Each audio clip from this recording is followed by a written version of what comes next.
हमारे साथ विकास फाउंडेशन के गिरधारी जी हैं जो स्पोक पर्सन हैं और अपने विकास फाउंडेशन को लेकर के जितनी भी बातें हैं आधिकारिक रूप से हम इनसे ही बात करते हैं। सर, एमएसपी को लेकर के लगातार किसानों के जो धरने प्रदर्शन हुए, एक लंबी लड़ाई लड़ा सबने, क्या लग रहा है कि आपकी जो मांग है एमएसपी को लेकर के और केंद्र सरकार जो एमएसपी लेके आई हुई है, दोनों में फ़र्क क्या है वो बताएं। एक बात, पहले तो आपका धन्यवाद, आपने मुझे अपने साथ लिया। इसमें हमारी मांग नहीं है जी। आपने शायद डिटेल में पढ़ लेना। Vikas foundation for social change and economic reform का हमारे जनता का बजट 2023 प्रपोजल्स हैं, सुझाव हैं, हमारी मांग नहीं है।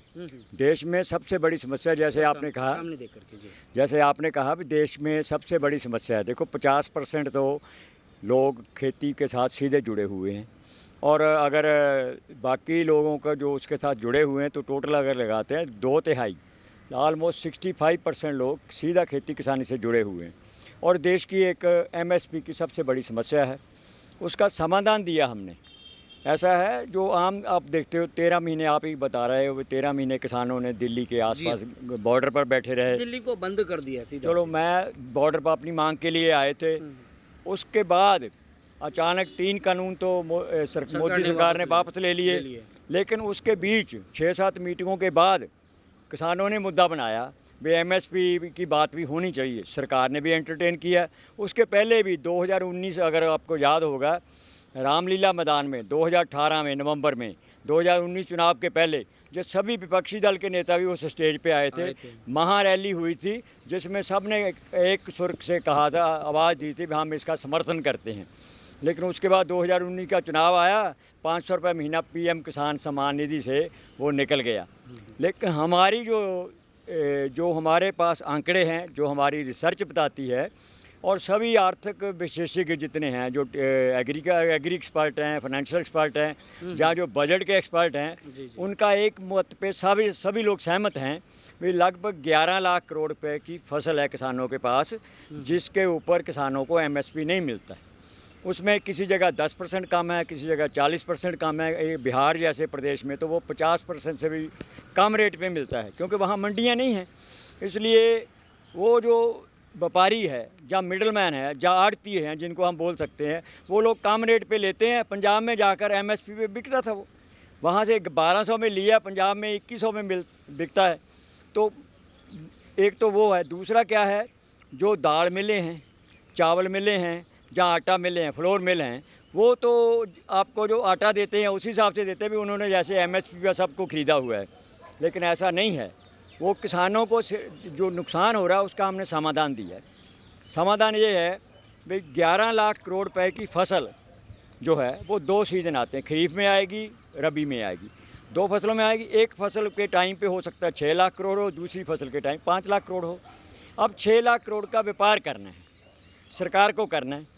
सरकार अगर उसको रेट से किसान से खरीद ले, जो सरकार ने घोषित एमएसपी कर रखी है, जैसे आपने पहले भी एफसीआई खरीद रही है, जहाँ भी खरीद रही है 5% 10% जो भी खरीद रही है, एफसीआई खरीद रही है और सरकारी रेट पे खरीद रही है।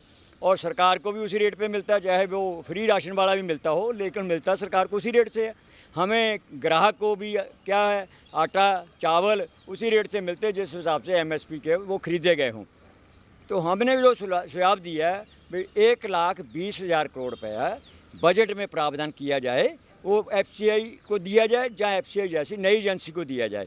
और वो पहले एफसीआई भी बैंकों से लोन लेती है और व्यापार करती है, अपने पास रखती है, गोडाउन में रखती है, बाद में सप्लाई करती है, एक्सपोर्ट करती है। ऐसे वो सारी 11 लाख करोड़ की फसल 6 लाख करोड़ की एक बार, 5 लाख करोड़ रुपये दूसरे 6 महीने में सरकार खरीदे, अपने पास रखे, जिनको ग्राहक को दे, कंज्यूमर को दे। जो एग्री इंडस्ट्री है, जिनको ये चीज़ चाहिए, किसी को धान चाहिए, किसी को चावल चाहिए, किसी को दालें चाहिए, किसी को जो गेहूं और मक्की सरसों जो भी चाहिए, जैसे ऑयल मिल को भी चाहिए, तो वो सरकार उनको बेचे, क्योंकि एमएसपी पे खरीदा सरकार बेचेगी।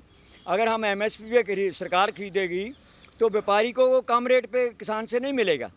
व्यापारी को तो अपना जो मिले हैं उनको तो अपना काम चलाना है, उनको सरकार से लेना पड़ेगा। तो उसके कारण क्या होगा, किसान को पूरा दाम मिल जाएगा। सवाल मेरा एक यहाँ पे है कि पंजाब किसान और बिहार के किसान, हाँ किसान तो किसान है, हाँ एमएसपी भी पूरे देश में एक ही रहता है, एक ही है। पंजाब के लिए अलग और बिहार के लिए अलग। फिर दिक्कतें कहाँ आ रही है बिहार के किसानों को और पंजाब के किसानों को बेनिफिट? मैं एक एग्जांपल देता हूँ। जी पंजाब में कैप्टन अमरिंदर की सरकार थी, जी हाँ जी हाँ उसके पहले सुखबीर बादल की सरकार थी, हम्म। अब भगवंत मान की सरकार है। जी हाँ। मैं एक एग्जांपल देता हूँ। ऐसे हरियाणा में मनोहर, पहले भूपेंद्र हुड्डा की सरकार थी, अब मनोहर लाल खट्टर की सरकार है। लेकिन पंजाब के किसानों से गेहूँ भी खरीदा जा रहा है, धान खरीदा जा रहा है, और ख़रीदने वाली एजेंसी केंद्र की है, FCI केंद्रीय एजेंसी खरीदती है। तो इसमें कमजोरी तो जो यूपी के उस टाइम के मुख्यमंत्री रहे, अगर पंजाब का मुख्यमंत्री किसी पार्टी का हो, वो खरीदी करा सकता है। तो यूपी के मुख्यमंत्री मुलायम सिंह जी रहे 4 बार, वो मायावती जी खरीदवाए। रहे, हाँ मायावती जी रहे, अब अखिलेश यादव भी रहे, अब योगी जी पिछले 7 साल से हैं। जब कमजोरी तो उन मुख्यमंत्रियों की है, खरीदने वाली तो केंद्र की एजेंसी है। अगर पंजाब का मुख्यमंत्री इतना काम करवा सकता है तो यूपी का मुख्यमंत्री क्यों नहीं कराता, बिहार का मुख्यमंत्री क्यों नहीं कराता? ये उनकी गलती है। दे आर नॉट सीरियस, वो किसानों के प्रति सिंसियर नहीं, ईमानदार नहीं है। तो सीधा सीधा आपका कहने का मतलब है कि स्टेट सरकार किसान को उसका वाजिब मूल्य नहीं दिलाने में दोषी स्टेट सरकार है। मैं तो कहता हूँ दोषी नहीं, वो गुनाहगार हैं। उन्होंने किसानों के बारे में चिंता नहीं करी। आपको एक छोटी एग्जांपल और दूं। अब यूपी में जितना लोग सरकार कह रही है कि 80 करोड़ लोगों को फ्री राशन दे रही है, बुरा मत मानना। नहीं बोलिए। बिहार वाले को, यूपी वाले को मिल रहा है फ्री राशन, मिल रहा है। लेकिन खरीदा किससे? बिहार से नहीं खरीदा, पंजाब से, वो यूपी से नहीं खरीदा। खरीदा कहाँ से? पंजाब के किसान से, हरियाणा के किसान से।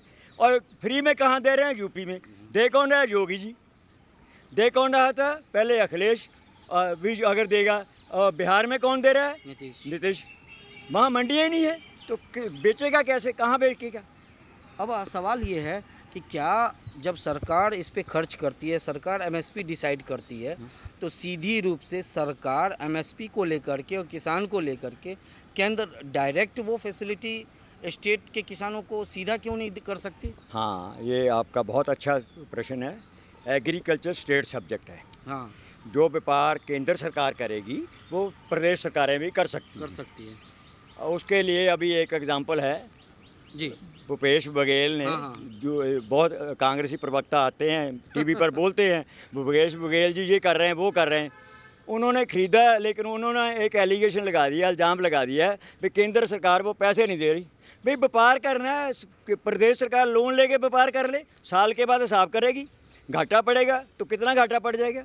मैं आपको एक कैलकुलेशन बताता हूँ। जैसे मैंने कहा भी 1,20,000 करोड़ रुपये हमने प्रावधान कर दिया। अगर केंद्र सरकार ने वो सारी फसलें खरीद ली, उसका भंडारण किया, उसको बेच दिया, उसको एक्सपोर्ट कर दिया, उसको ग्राहक को बेच दिया, जहाँ जो एग्री प्रोसेसिंग यूनिट है उनको बेच दिया, साल के बाद हिसाब तो होगा ना। व्यापार कोई भी करता है। बड़ा 6 महीने के बाद फसल तो नई आ जाएगी, पुरानी फसल बिक जाएगी। साल के बाद हिसाब किया, सरकार ने कितना दिया? 1,20,000 करोड़ रुपये। हिसाब किया, मान लिया 40,000 करोड़ का घाटा पड़ गया। हालांकि मुनाफा भी हो सकता है, व्यापार में मुनाफा भी होता है, लेकिन मैं मानता हूँ बेईमान होंगे, कोई लोग गलत काम करेंगे। मान लीजिए घाटा पड़ गया 40,000 करोड़ रुपये, 50,000 करोड़ रुपये का घाटा पड़ गया, मान लीजिए 60,000 करोड़ का घाटा पड़ गया। 1,20,000 करोड़ में से 60,000 करोड़ का घाटा पड़ने के बाद 15 करोड़ किसान परिवारों को, 3 करोड़ को अभी मिलता है, 12 करोड़ किसान परिवारों को नहीं मिलता। 12 करोड़ किसान परिवारों को 10,000 से लेकर 50,000 रुपये मिलेगा। अब बताइए प्रधानमंत्री किसान सम्मान निधि में कितना मिलता है? 6,000 साल का। तो अगर किसान को उसके बदले 10,000 मिले, तो अगर 60,000 करोड़ रुपये घाटा भी पड़ जाए, सरकार की जिम्मेवारी है ना, किसान का फ़ायदा होगा। और दूसरी बात और है, पहले कुछ पैसा जो कम रेट पे खरीदी होती है वो कुछ व्यापारियों के पास पैसा जाता है। अगर एमएसपी पे खरीदा जाएगा, अगर एमएसपी पे खरीदा जाए, किसान की जेब में आएगा, किसान की जेब में आएगा, दुकानदारी बढ़ेगी, गांव की मजदूर को ज़्यादा मिलेगा,